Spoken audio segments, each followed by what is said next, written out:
C'est une génération de son époque, mais je trouve que c'est une génération géniale.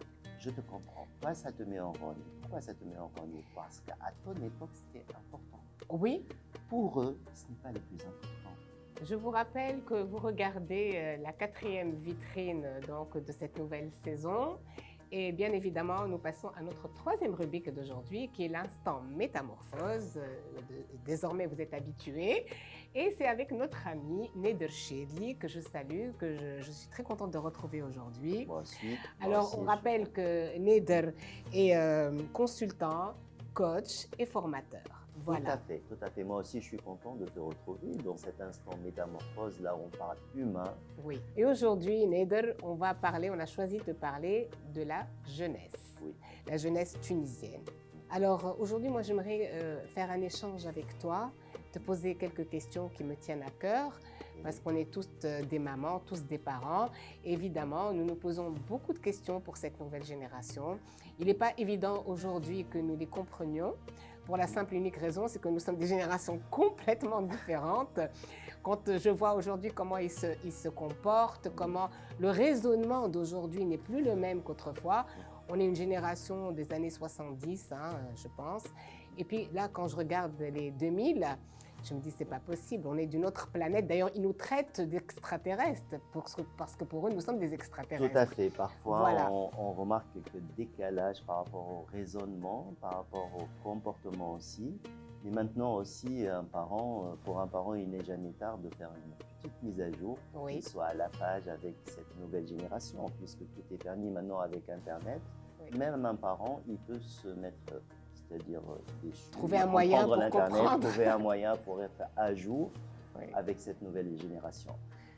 C'est une génération de son époque. Moi, je trouve que c'est comme ça. C'est bien parce que ce qui manquait avant, c'est la technologie, Oui. c'est Internet. Maintenant, ils ont facilement accès à l'information. Pas À comme tout. nous, à tout. Oui. Quand on dit à tout, c'est plus l'information. Quand Oui. on dit information, je parle de l'information visuelle, l'information auditive, l'information de tout type d'information.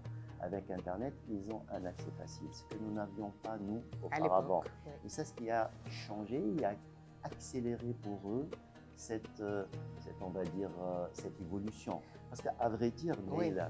c'est vrai, il y a un décalage. C'est ça ce que je veux C'est vrai dire. aussi que ça peut créer par moments Des conflits. un conflit générationnel. Oui. Mais je trouve que c'est une génération géniale, c'est vrai.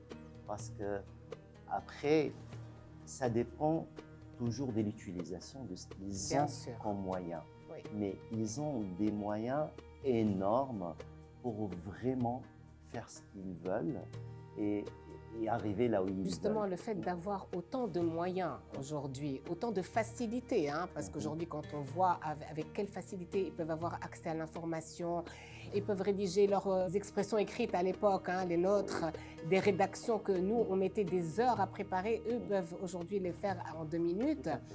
Est-ce qu'aujourd'hui, ça a ses bons côtés et ses mauvais côtés? Parce que quand même, nous, on est dans une émission francophone, on a tous étudié le français à l'école, au primaire, au secondaire, on a fait l'anglais. Même au niveau de l'écriture, aujourd'hui, sincèrement, Neder, je suis peut-être d'une ancienne génération aussi, mais je suis choquée quand je vois comment ils écrivent, comment ils sont en train de faire une abstraction totale des terminaisons, des trucs. Et des fois, ça me met en rogne quand je vois ça, mais en même temps, je me dis, ils sont un peu, comme on dirait en tunisien, fi asr as-sur'a. D'accord, je te comprends. Toi, ça te met en rogne. Pourquoi ça te met en rogne? Parce qu'à ton époque, c'était important. Oui. Pour eux, ce n'est pas le plus important. Qu'est-ce qui est important pour eux aujourd'hui, justement? Pour eux, il y a d'autres langages. C'est-à-dire, c'est vrai qu'ils ne mettent pas autant de temps qu'on mettait nous pour la rédaction, pour apprendre comment rédiger, pour apprendre la langue. Mais ce temps, en même temps qu'ils ne mettent pas pour ces choses-là, ils sont en train de les mettre dans d'autres choses. D'accord. Qui touchent plus la technologie. Voilà. C'est-à-dire qu'on ne peut pas dire à un jeune maintenant, tu vas laisser à côté ton PC et tu vas apprendre la rédaction à la lettre quand on faisait nous.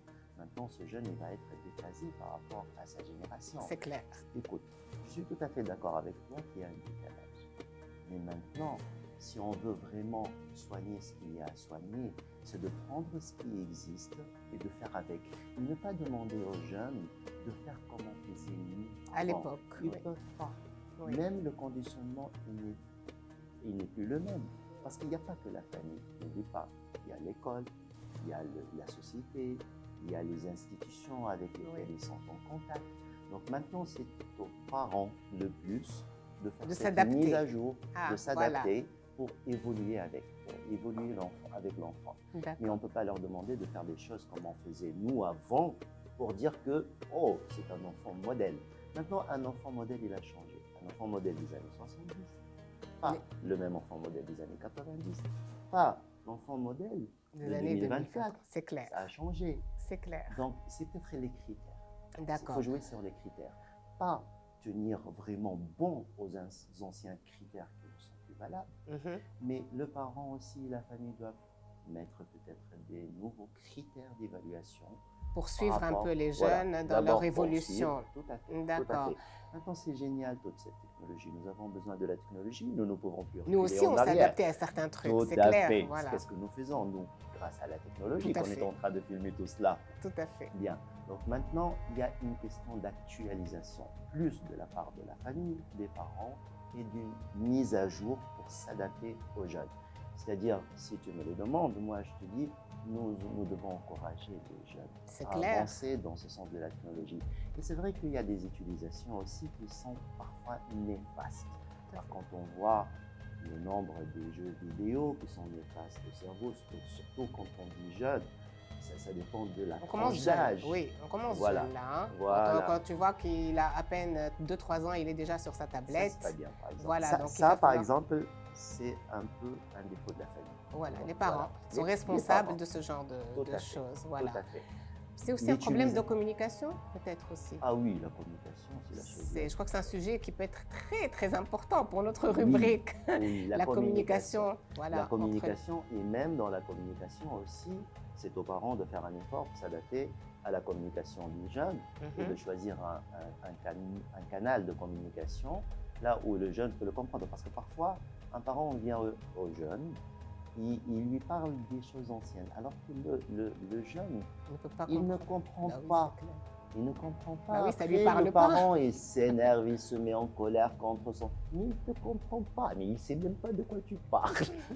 Donc c'est aux parents d'utiliser les termes les plus adaptés, actualisés, Oui. les plus adaptés aux jeunes pour que le jeune puisse le comprendre. Alors aujourd'hui, il y a aussi un autre phénomène, et je tenais à en parler, parce que j'ai observé l'année dernière avec un peu les jeunes qui m'entouraient, et je regardais un tout petit peu des jeunes, surtout ceux qui passaient le bac, c'était des jeunes complètement perdus dans le choix d'un avenir inconnu, il faut le dire. Hein.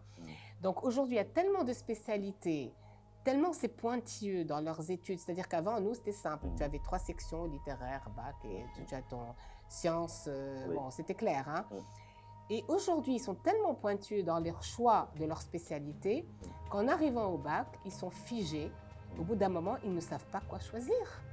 Ça, la vérité, ce problème Ils sont un peu existe. perdus. Ce problème existe en Tunisie, mais je crois qu'ici, on parle plus du système éducatif de la famille. D'accord. Parce que si tu vas, par exemple, dans d'autres pays étrangers, dès la première année, par exemple, du collège et du lycée, ils mettent les lycéens dans des stages. C'est-à-dire ils font plusieurs stages dans plusieurs métiers Pour que, comprendre. arrivé au bac, là, il sait, il a expérimenté. Parce que même pour la notion de choix, Neder, aujourd'hui, je remarque que les jeunes, en fait, souvent je l'ai entendu cette phrase, hein, je n'ai que 18 ans, comment je peux décider de ce que je veux faire dans la vie? On ne peut pas savoir ce qu'on veut faire à 18 ans de C'est notre ça, vie. et on ne peut pas lui demander quand il arrive pas au bac, parce que déjà qu'il a vécu le stress du bac. Exactement.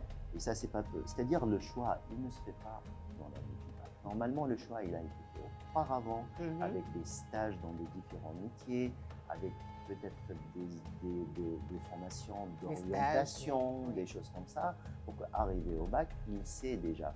Mais au moment où même il a eu son bac, c'est là, quand on va lui demander, mais maintenant, il sort déjà d'un stress. Oui, donc il ne peut Voilà. pas savoir ce Il qu'il ne peut veut. pas savoir, c'est difficile pour lui de choisir. Et là, C'est vraiment ce choix, il est primordial pour le Bien restant sûr. de sa vie. Mais il faudrait peut-être aussi rassurer un peu les parents en leur disant que c'est pas dramatique Mhm. si au bout du compte, un adolescent qui a eu son bac à 17 ans ou 18 ans, il n'est pas dramatique qu'il puisse rater une année ou deux on va pas dire de sa vie, parce qu'il n'est qu'au début de sa vie, de sa carrière.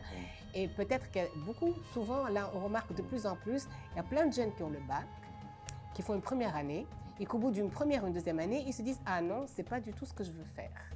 Donc, je pense qu'il faudrait peut-être rassurer aussi les parents en disant que ce n'est pas dramatique D'accord. qu'un enfant puisse changer justement de D'accord. voie. Là, tu as parlé de deux choses. Alors, le parent, oui, il doit comprendre que ce n'est pas dramatique. Et si le jeune n'a pas pu choisir, c'est aussi la responsabilité du parent qui ne l'a pas guidé auparavant.